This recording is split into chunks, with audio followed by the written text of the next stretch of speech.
Joining us to break down some of the information about this release of Edan Alexander and what the next steps might be when it comes to the Gaza Strip is Jonathan Conriquez of the Foundation for Defense of Democracies. Jonathan, thank you for being here. Always great to have you on. What does the release of Edan Alexander mean for the remaining 58 hostages? I mean, we'll start with that. Yes, shalom, Emily. Always a pleasure to see you and listen to the reports on ILTV. It's a happy moment for the Alexander family, and I think that their immediate comment was that they encourage that all of the other hostages should be released, that nobody should be forgotten. And I think this is a beautiful and very correct message to have.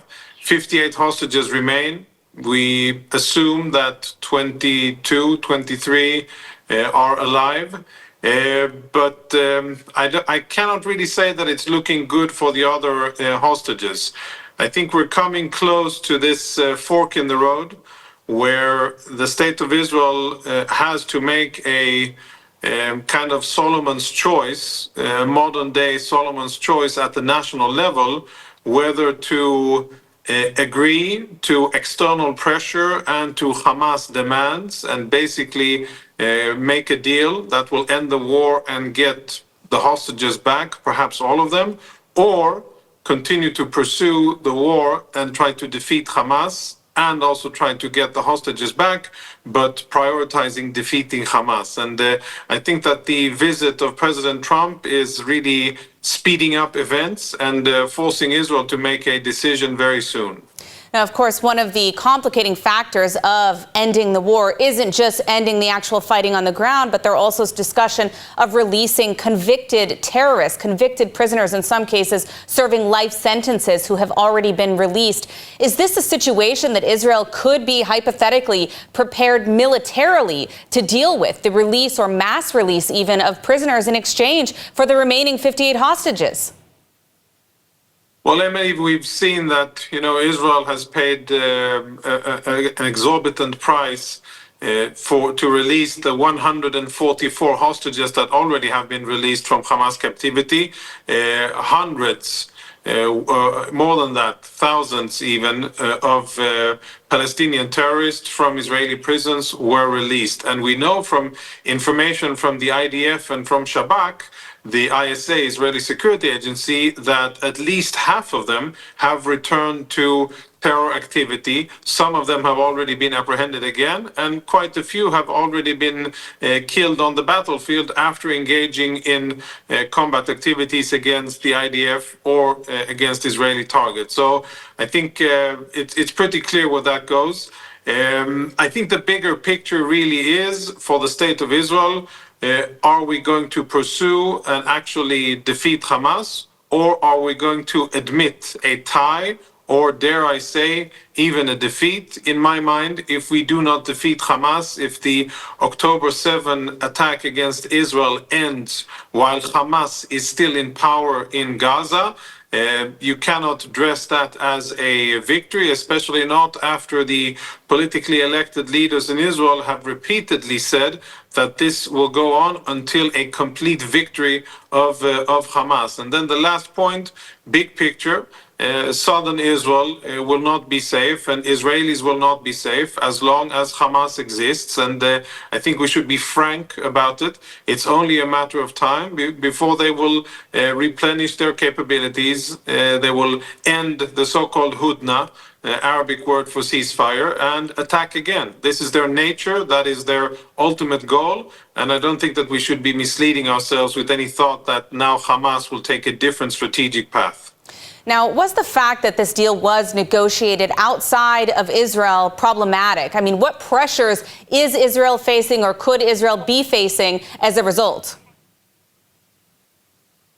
I think actually very problematic, and I think Israel appears, the Israeli Prime Minister, Minister Dermer, they don't appear to be in the driving seat. And that hurts me as an Israeli to see, because, just reading the latest news report that reportedly, and this has been confirmed by the family, if his medical situation allows it, then Edan Alexander is supposed to fly to, of all places, Qatar, and meet President Trump there. Of course, meeting President Trump is a very worthy thing to do, and to thank him for his personal involvement in getting Alexander to freedom. But of all places in the world, Qatar, the same terror-supporting little fiefdom that is hosting Hamas, hosting other terrorists, and spending money and funding terrorists, that is funding Al Jazeera, which is probably the biggest incitement factor and the biggest sponsor of terrorism around the world. That should be the first place where an Israeli goes after almost a year and a half in Hamas captivity.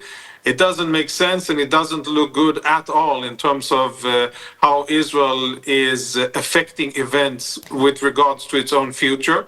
And if I may, I'll connect it to other events in the region as well, where the US is making decisions that are have a direct influence on Israel's national security, reportedly with very little or any Israeli influence over those decisions, which have straight implications on our national security. Of course, I'm referring to the negotiations with Iran, and I'm referring to the American deal with the Houthis, and reports of direct negotiations between the Americans and Hamas regarding a ceasefire or a hostage deal to end the war in Gaza.